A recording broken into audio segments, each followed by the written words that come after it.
I am Jayma Malme, and I want to give you a warm welcome to the 31 Days of Christmas Cards. I get to kick the month off today, October 1st, and the creative design team and I are going to have a new Christmas card or cards every single day throughout the month of October. So I'll be sharing with you every Thursday, and tomorrow you're going to go visit ERIN's YouTube channel. I will have her video linked below. So at the end of the month, we're gonna have a playlist of every single video throughout the month so you can come back and refer to it and get inspired. We're gonna share lots of tips and techniques, and we hope that we inspire you in your Christmas cards this year and in years to come using some fun products and techniques. And we hope you'll play along with us, put your own spin on these ideas. Be sure to leave us comments because we can't wait to hear from you. We have been working hard on this series and we're so excited to bring it to you. So strap in and get ready for 31 days of Christmas cards. Let's go ahead and get started. Here's a peek at what we're creating today. I am focusing on using this one stencil to create two very different looks for Christmas cards. Now, this first one, I am going to be doing a variation of Joseph's coat. And so first I'm going to be making the backgrounds with the stencils, and then we'll get into assembling the cards.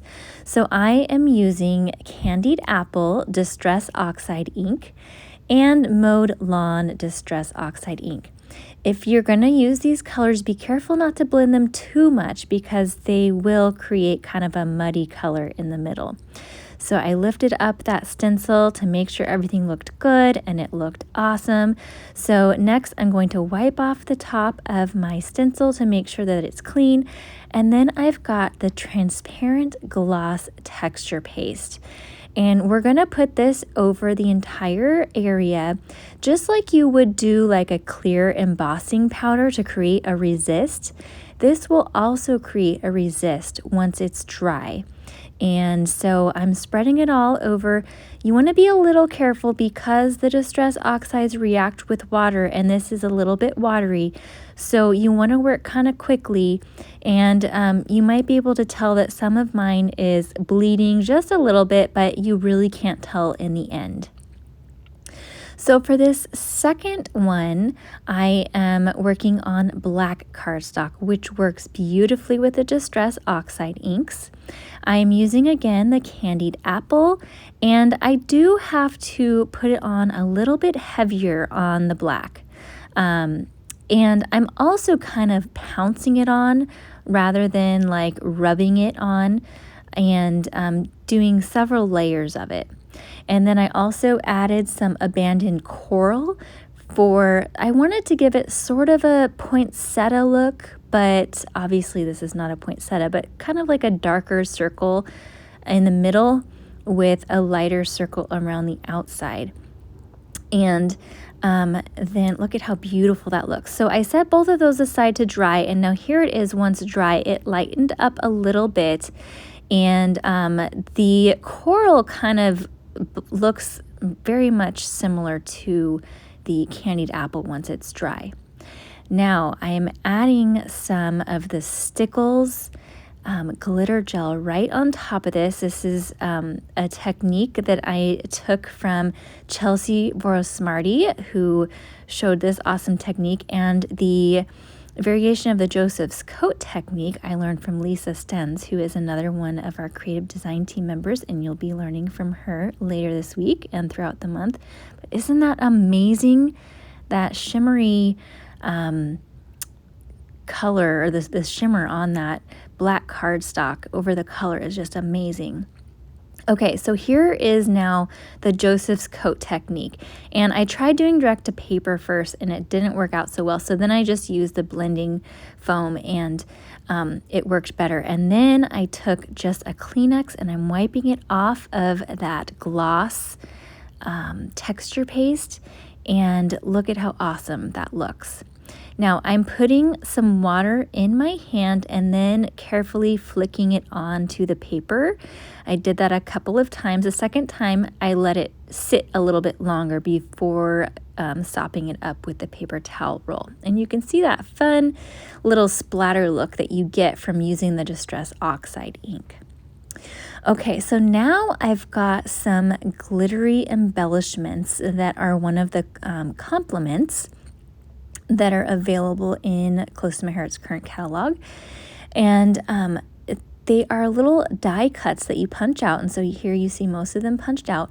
But there's just that little bit of edge around the complements area. And I trimmed that off with that little trimmer to get those little strips that are very usable. So don't waste any of that amazing glitter. Okay, so I didn't want to cover up much of that background because it's so pretty, so I decided to stamp my sentiment onto vellum. This is a retired stamp, but you can use any stamp set that you have on hand, any sentiment that you have on hand, even if you don't use this as a Christmas card. You can use more traditional or non-Christmas colors to do this, maybe a rainbow pattern, and any sentiment that you have to do this technique. And so I really wanted that background to shine through. I used the vellum and I heat embossed the gold Stencil embossing powder on it, which it might be out of stock now. Close to My Heart stopped carrying it, but if you have that already, it works great, or you can use just the gold embossing powder. Now I really wanted to add more sparkle because after all, I love sparkle and I really think of sparkle when I think of Christmas cards. It's the one time of year, even if you're not into sparkle, that you really can jazz things up with sparkle. So I decided to add some more of that gold Stencil embossing powder around the edge of this sentiment. And I did that by just rubbing my Versamark ink pad on the edges and then dipping it into the embossing folder, or the embossing powder. Now, I wanted that same gold around the edge as a matte. And so I'm just taking my Versamark pad and swiping it along the outside of one of the mats that was just white. Now, this first pass, I swiped it kind of lightly and it didn't put enough of the embossing powder on it. Enough of it didn't stick. So I went ahead and embossed it with the heat tool and melted it. And then I took the Versamark pad and I really stamped it on much harder the second time around, so that it was, you can see me doing that here, so that it got a lot juicier this second time. And then again, dipped it in the embossing powder. You can see how much more of that sticks. So now it's all embossed and I'm going to play around with the placement of some of those glitter die cuts on the front of the card. So I tried this bow first and I thought that looks cute, but I thought it covered up maybe a little bit too much of the sentiment. And then I liked the tree. I liked having it offset, and I like it when things are off center. And so I decided to put that on the side, but the gold and the glitter die cuts did not match the gold embossing powder exactly, which to some people that's probably not a big deal, but I'm really picky like that. So easy fix. I just stamped the Versamark ink pad on top of the die cut and put some more of that same glitter embossing powder on it. And there it is, all heat set.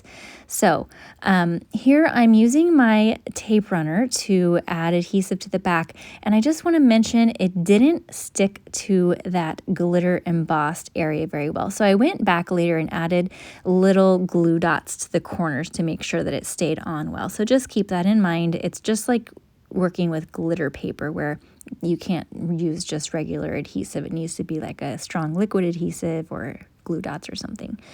So anyways, the vellum is hard to work with sometimes because any adhesive that you use is going to show. So I used my fine tip applicator on the liquid glass and put very tiny dots just behind the embossed sentiment so that all the adhesive is hidden behind the sentiment.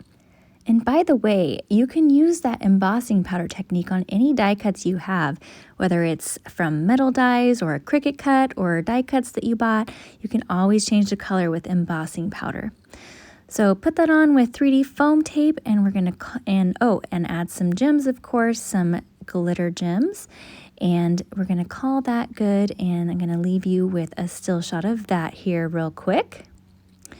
And then we are going to move on to card number 2. I just love how beautiful this background is, those fun stars that are in that glitter gel. It was really hard to cut this, but I had this idea that I wanted to have exactly half of the flower on half of the card. So I cut that right in half and I'm set it aside, and I can use that for another card. I can do the same style if I want, and it doesn't even have to be a Christmas card. So I mentioned earlier that this is my non-traditionally colored Christmas card. So this would make a great thank you card, birthday card, anything. And but with all of that glitter and everything, and of course the sentiment, it definitely makes it a Christmas card as well. So I did here what I do quite a bit, and that is I trimmed my stamps, and I wanted that little Christmas. I didn't have just a Christmas in any of my other stamp sets. So I wanted that size of Christmas to fit above blessings. So I trimmed it from that stamp set, and I do that quite a bit because you can always mount the stamps back together if you want. But I thought I would get more use out of it this way. I did use my mini Misty to stamp that just to make sure that it got in right the exact spot that I wanted, but you can definitely just use your stamp block to do that. And here is one of those gold strips that are from the Gold Glitter Die Cuts pack that I showed earlier, and it just really finishes that off. And I wanted to add a little bit of shimmer splatter because what video of mine is complete without some shimmer splatters? So I used gold, and then I used black acrylic paint, which I accidentally squirted out way too much. But I watered it down just a tad and just did a few little splatters just to accent this card. Now, since I had the black paint out, and because I had too much, I thought I would outline the outside of the card in the black paint, but then, oops, I probably said a curse word right there, but no worries, we will fix that. But I thought I would outline the card, and it ended up actually being a happy accent that I messed it up because I like how it ended up even better, I think, and you can't tell that it was messed up. So instead of having that border that was around and like it was, I have now the outline, and the outline comes in about 1/8 of an inch from the card base, and I think that works better. It almost looks like a doodle line going around the card. So it all worked out in the end. You could definitely use your black ink pad to do this, or a black shimmer brush, or a black marker, anything that you have. I just happen to have this out. And then mount it onto my card base, and look at what a finished look that it gives that. It didn't even need any glitter gems because I already have all that glitter and the stars from that shimmer paste, and look at how beautifully shiny these cards are. I love them. So I hope that you learned something. I hope that you'll try out stencils and Distress Oxides and glitter gel and all that good stuff. And guess what? There are so many more Christmas cards coming your way. This was just day one. Stay tuned tomorrow for ERIN Jacobson, Crafty Concepts with ERIN. She will be sharing another video with you tomorrow, and all month long we've got more coming. So be sure to subscribe to all of the YouTube channels of the Creative Design Team linked in my description below, and we'll see you at ERIN's channel tomorrow. Thanks for watching, and have a great day.